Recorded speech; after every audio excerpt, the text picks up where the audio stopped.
ఇక్కడైతే చూడండి హాసిని పాప అయితే వాళ్ళ అన్నతో పొద్దున్ననే గొడవ పడి ఏడుస్తుంటే నేను వచ్చి చిన్న క్లిప్ అయితే తీసుకున్నాను. పచ్చి శనక్కాయల కోసం అని చెప్పి గొడవ పడుతున్నారు. ఇంకా దీని తర్వాత అయితే పిల్లల కోసం అని చెప్పి నేను క్యాప్సికమ్ రైస్ అనేది చేశాను. అది కలర్స్ అలా కనిపిస్తాయి కదా, ఎల్లో, రెడ్, గ్రీన్ ఇట్లా కనిపిస్తుంటే వాళ్ళకి మంచిగా బాగుంటుంది. వాళ్ళ పిల్లల డైట్లో అనేది డైలీ ఒక వెజిటేబుల్ అనేది మనం ఇస్తూ ఉంటే వాళ్ళు ఎలాగో పచ్చివి తినరు, అంటే క్యారెట్, ముల్లంగి ఇలాంటివి పచ్చివి తినరు కాబట్టి ఏదో ఒక రూపంలో అనేది వాళ్ళకు మనం వెజిటేబుల్స్ అనేది ఇస్తూ ఉండాలి. ఇంకా దాని తర్వాత ఈవినింగ్ అయితే చూస్తున్నారు కదా, ఇది రొటీన్ అన్నమాట మాకు ఈవినింగ్ టైమ్స్లో.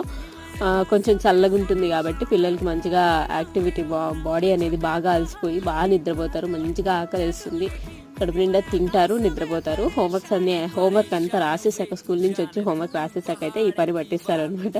మనకున్న ప్లేస్లోనే మంచిగా పిల్లల కోసం